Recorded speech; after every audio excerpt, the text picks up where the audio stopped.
Yeah.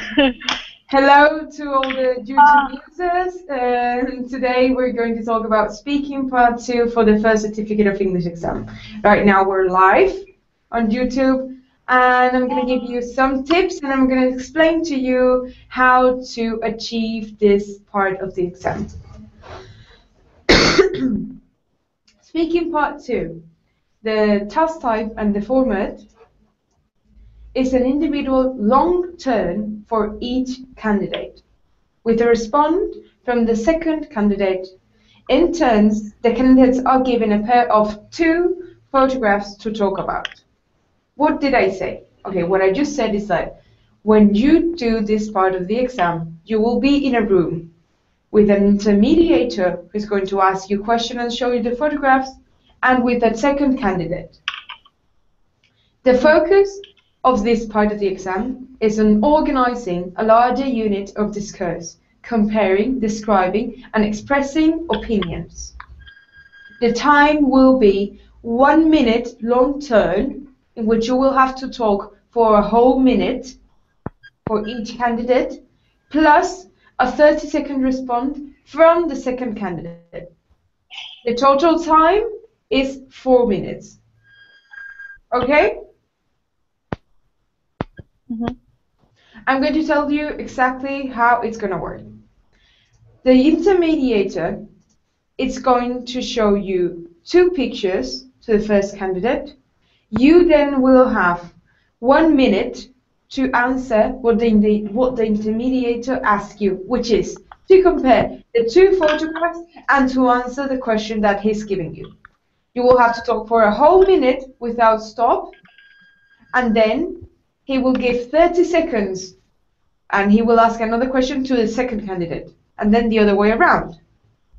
He will show 2 pictures to the second candidate, he will answer for a whole minute, and then he will ask the first candidate to answer a question in 30 seconds.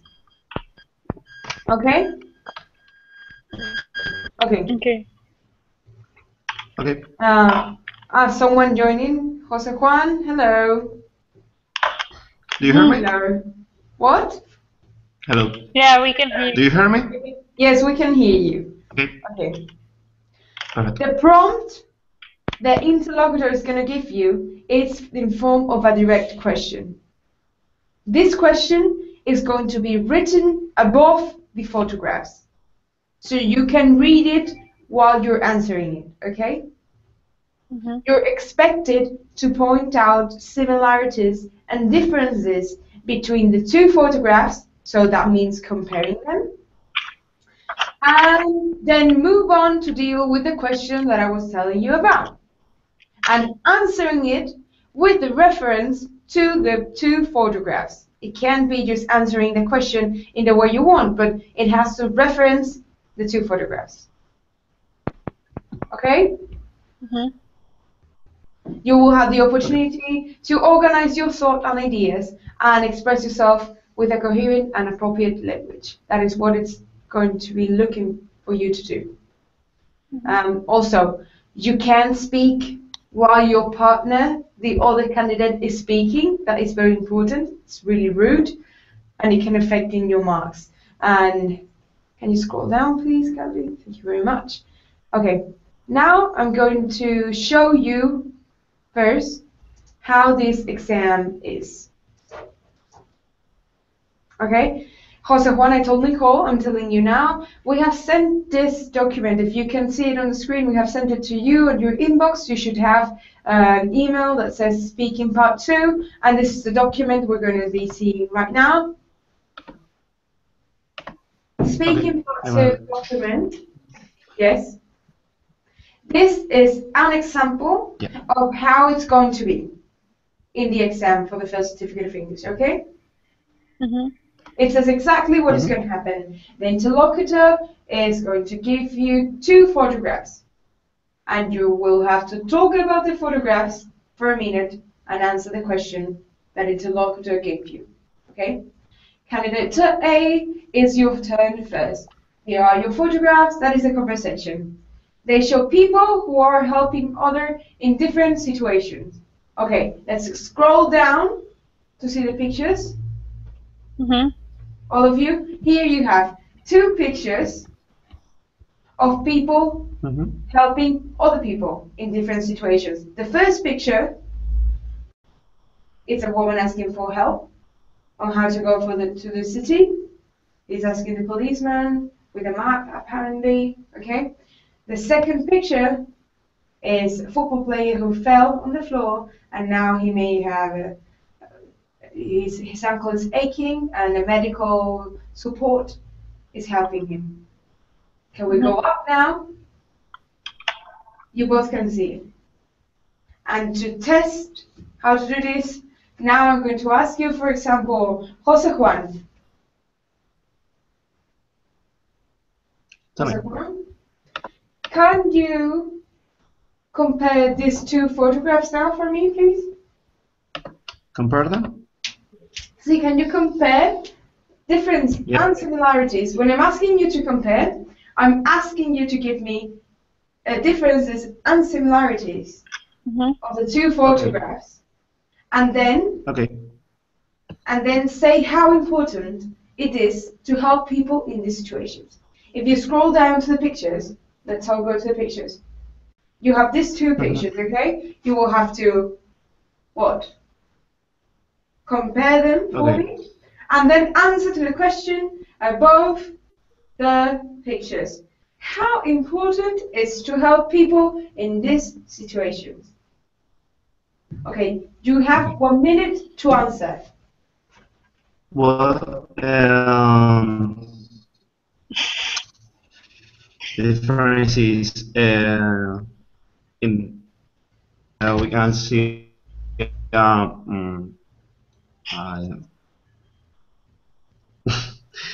lesion, a doctor trying to help sportsman. I don't know how to say. Sorry? Injured. Football player. He's a football player. Football player, thank you. Yes. Player, yeah. We can see a doctor trying to help a football player because he's hurt, and in the or help a tourist because she don't know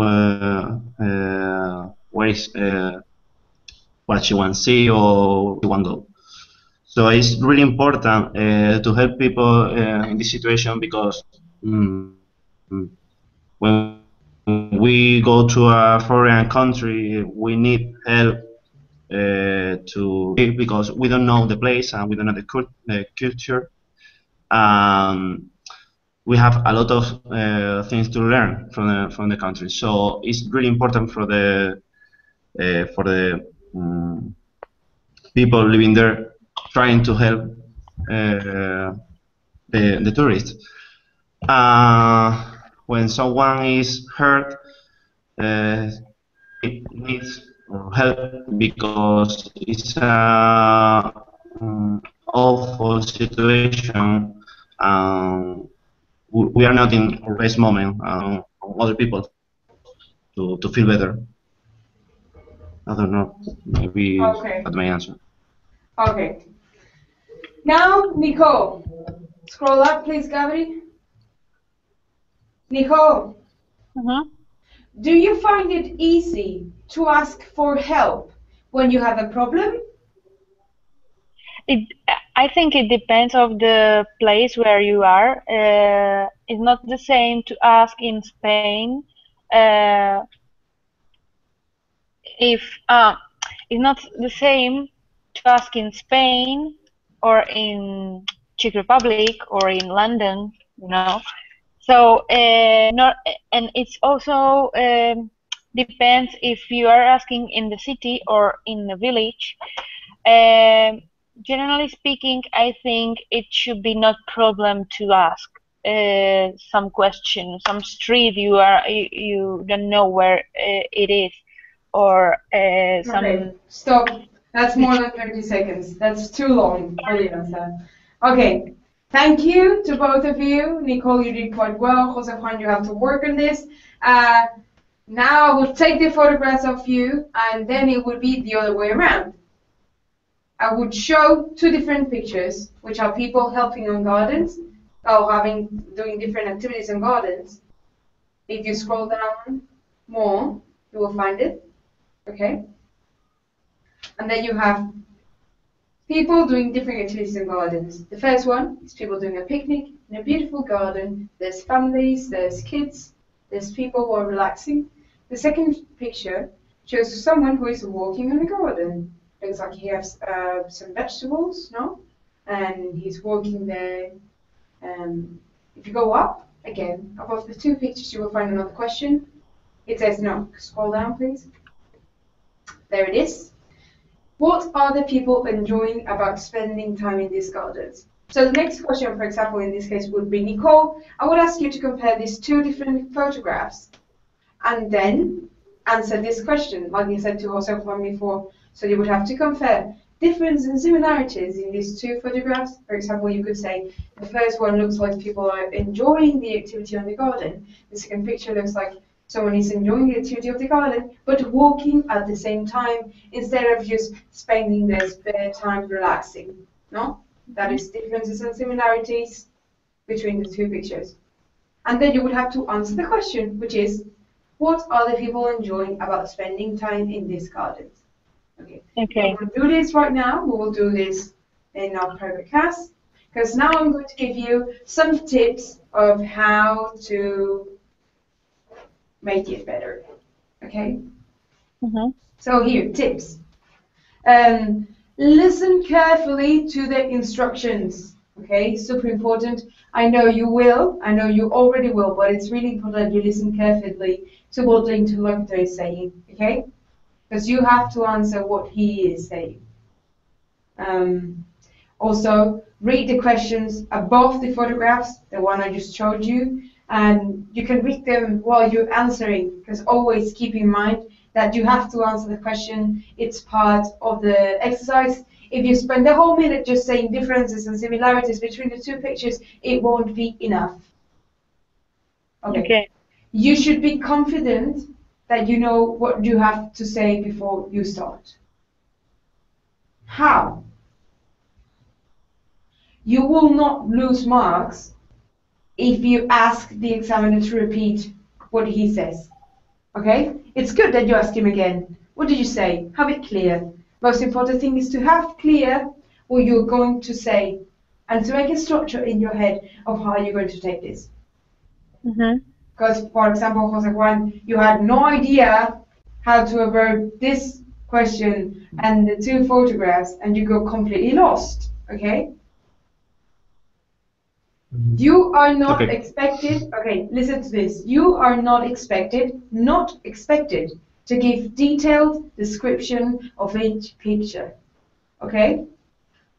No detailed description.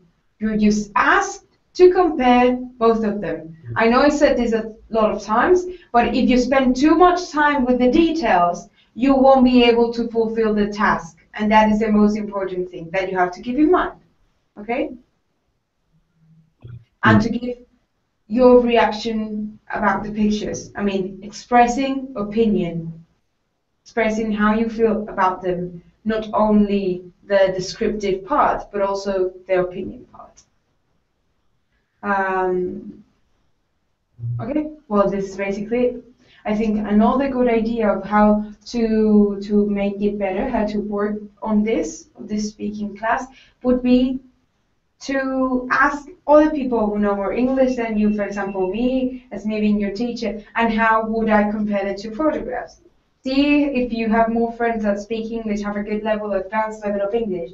You can ask them, could you compare these two pictures for me really quickly? Just 1 minute. And see what they say. What are they focusing on, knowing that they have just 1 minute? Or think what would you say in Spanish and then say it in English. Okay? Well, that's basically it. So this is how to do the part 2 speaking of the first certificate of English exam. I will see you guys again on Monday. On Monday we will have another class. It will be a listening, part 3. and it will start at 12 like always, and now I'm going to see you guys in 2 minutes in our private class. So thank you very much, Okay. YouTube users. I'll see you again next week.